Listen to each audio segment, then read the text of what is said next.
Fraud धोखेबाजी बहुत लंबा विषय है। इस पे हमने गागर में सागर समेटने की कोशिश की है। इस एपिसोड से पहले आपने एक एपिसोड देख चुके हैं, नहीं देखा हो तो आई बटन के ऊपर वो है, कृपया दबा के और पहला एपिसोड जरूर देखें ताकि आपको ये धोखेबाजी एमएलएम कंपनी या बिंद्रा से संबंधित सारे सामान आपको देखने को मिले। 6 साल पहले डाले, उससे पहले ये कोई अकेली चीज नहीं है। फिर उसके बाद में एमएलएम कंपनियां जितनी भी, आरसीएम ने 2000 करोड़ का फ्रॉड कर लिया, गोल्ड सुख के नाम पे 500 करोड़ का हो गया, प्रिया परिवार ने अपने अंदर 2500 करोड़ का घोटाला कर दिया। ऐसे घोटाले 5 हो गए। विवेक बिंद्रा आज सर नया नहीं है, लेकिन जनता और इंटरनेट को पता नहीं क्या लग रहा है कि बहुत बड़ा फ्रॉडिस्ट सामने आ गया। जबकि सरकार कुछ नहीं करेगी। कब तक? जब तक पीड़ित आके न्याय नहीं मांगेंगे। और पीड़ित आके न्याय कब मांगेंगे? जब कंपनी डूब जाएगी। क्योंकि हिंदुस्तान के तो साहब, मैं ये धर्मवीर जी आपको बता रहा हूं, अगर सरकार कल ये कानून पारित कर दे कि पुलिस थाने में जाके सबको एक एक डंडा खा के आना रोज और राशन कार्ड में एंट्री करवा के आनी है, सारी जनता 1-2 दिन विरोध करेगी और फिर जाके पुलिस को 10 रुपए की रिश्वत देगी कि साहब मेरे राशन कार्ड के अंदर 10 दिन के डंडे की एंट्री कर दो।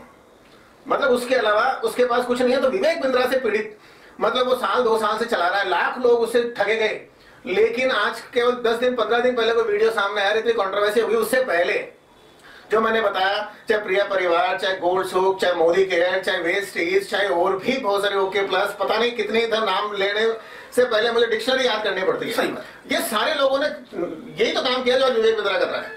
फिर समाज के लिए, नेट की दुनिया के लिए अलग से कैसे महसूस हो रहा है? क्यों ये इतनी बातें इसके ऊपर कर रहे हैं? देखिए, इसका जो मुख्य कारण है वो तो ये है कि एक बहुत बड़ी जाइंट जो फैन बेस थी या सब्सक्राइबरशिप कहते हैं अपन उसको, वो बिंद्रा जी की भी है और उससे अलग या लगभग सेम सी ओवरलैपिंग माने तो दोनों की मिला के जो है एक इतनी अच्छी फैन फॉलोइंग है, इतने सारे सुनने वाले हैं कि ये बात बहुत ज्यादा लोगों तक पहुंच गई, यानी कि वर्ड ऑफ माउथ सा हो गया।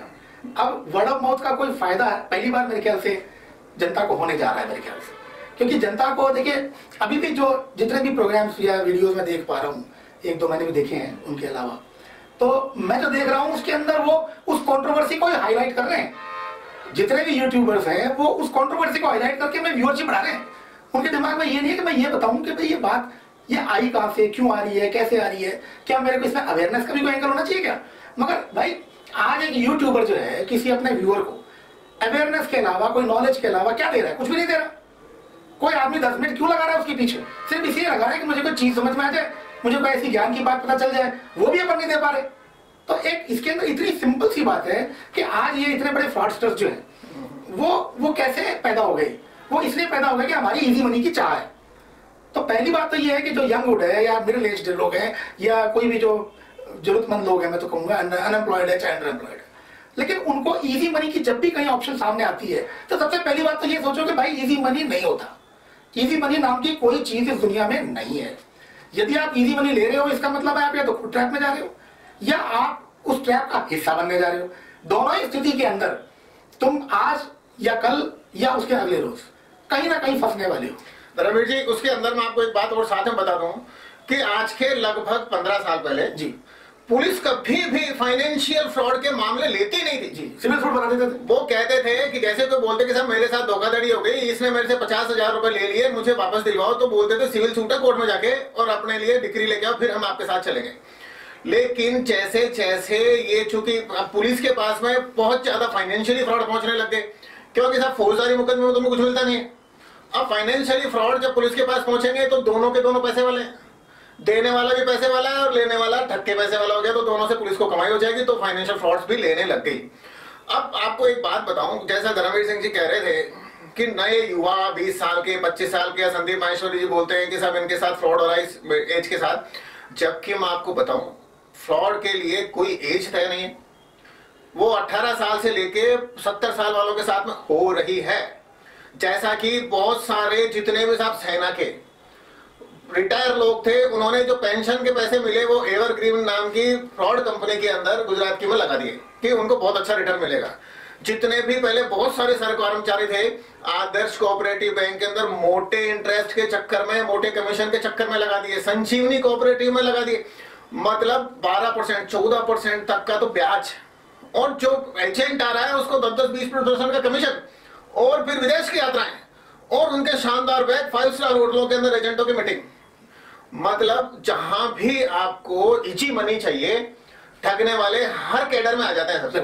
कि आप अगर नौ भी आप रिटायर हुए, आपको 20 लाख रुपए मिले, आपको 2-3 महीने भी 1 लाख रुपए के ऊपर 2 रुपए सैकड़े का पैसा मिल जाए ना हर महीने 2000। बैंक जाएंगे तो आपको देगा अठन्नी जी, और वो ये कोऑपरेटिव बैंक दे रही है 2 रुपए। तो 2-3 महीने धर्मवीर जी इनके बाद 2-2 हजार पहुंचे नहीं कि अपने सारे रिटायरमेंट का 20 लाख रुपए उसको दे देते हैं, अपने कहीं 10-20 साल कि अगले महीने से 40,000 रुपए आने लग जाएंगे। अब लालच तो किया एक आदमी ने, उसने माउथ कन्विंसिंग की कोई 50 लोगों से, 50 के 50, 50 के 50, मतलब इतने सारे लोग हो गए कि साहब ये कंपनी तो बहुत अच्छा दे रही है। अरे दे कहां से रही है? नेशनलाइज बैंक नहीं दे पाते, रिजर्व बैंक नहीं दे पाता, भारत सरकार नहीं दे पाती जो सबके ऊपर है, राजस्थान सरकार, किसी भी स्टेट की सरकार साहब अपने एफडीज के ऊपर इतना रिटर्न नहीं दे पाती, तो कोऑपरेटिव बैंक के चक्कर में ये फंसते हैं। और आज अगर विवेक बिंद्रा का मामला सामने आया तो ये इस चीज पर कोई मंथन नहीं कर रहा है इंटरनेट पे कि क्या ये पहला था या आखिरी है। इसके बाद में भी होंगे रणवीर जी। न तो ये पहला है और न ये आखिरी है, क्योंकि आखिरी तो वो उस दिन हो सकता है जिस दिन हम ये समझ लें कि चाहे फ्रॉड हम कर रहे हैं चाहे हमारे साथ हो रहा है, लेकिन हम इसके अगेंस्ट हैं कि नहीं है, हमें अगेंस्ट होना है। अब ये एक आपने कहानी सुनी होगी कि एक बार एक जो होता है कोई आदमी होता है, वो कई भेड़ों को बुला के कहता है कि भाई भेड़ों, हम तुम्हारे को एक एक कंबल देंगे, आप हमारे पास आके रहना शुरू कर दीजिए।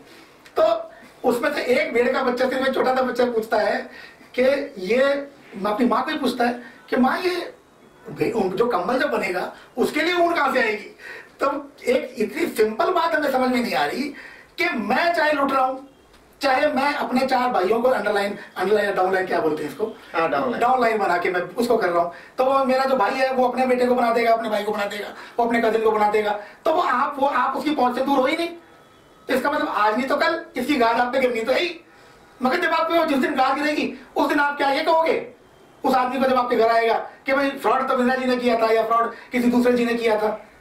नहीं सुनेगा कोई आपकी बात, वो कहेगा आपने बोला है, आपने रेफर किया है। मिसरिप्रेजेंटेशन का जो फ्रॉड है, मिसरिप्रेजेंटेशन कहते हैं इसको, तो वो तो आपने किया है knowing that it is untrue. यदि आप आईपीसी का सेक्शन 415 देखिए, इंटरनेट पे सब मौजूद है, आप लिखो आईपीसी सेक्शन 415, 418 और 420, सिंपल है। मैं हिंदी में पढ़ो, इंग्लिश में पढ़ो, आप हर भाषा में अवेलेबल है, आप पढ़ लीजिए।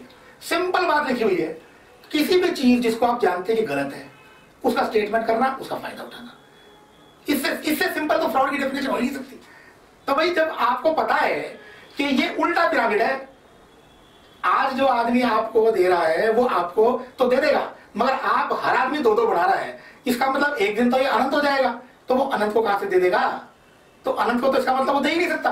तो ये बात आपको पहले दिन ही पता है कि आखिरी आदमी को नहीं मिलेगा, तो जो आखिरी आदमी वो आप भी हो सकते हो, तो आपको मेरे साथ फ्रॉड हो गया।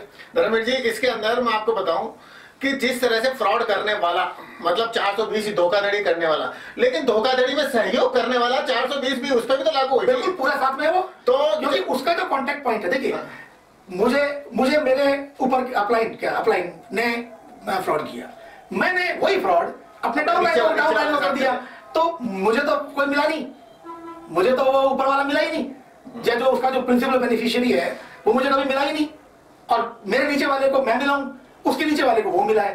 तो फ्रॉड तो हम एक दूसरे के पीछे पीछे कर रहे हैं। यदि एक ही फ्रॉड के 10 अपलाइन डाउनलाइन यदि एक साथ जा रहे हैं, हालांकि वो साथ जाएंगे तो उनको जरूर बेनिफिट मिलेगा, मैं तो मानता हूं इस बात को, लेकिन उन्होंने फ्रॉड असल में एक दूसरे के साथ किया है, तो जानते बूझते ही किया है, ऐसा कुछ भी नहीं है कि उन्होंने बिना जानते बूझते किया है। तो हम नहीं चाहते कि सब कुछ शॉर्ट में समझें, क्योंकि समझाने का मकसद तभी हल होता है जब सामने वाले दर्शक को, सामने वाले इंसान को पूरा विषय समझ में आ जाए। इसके लिए आपके लिए अगला एक भाग और है, यहां तक पहुंचने में आपको लगभग सब कुछ समझ में आएगा कि किस तरह से देश के अंदर क्या चर्चाएं चल रही है विवेक बिंद्रा जी की, क्या चल रही है महेश्वरी जी की, और उसके अलावा भी बहुत कुछ, सब आपको इस अगले एपिसोड में देखने को मिलेगा।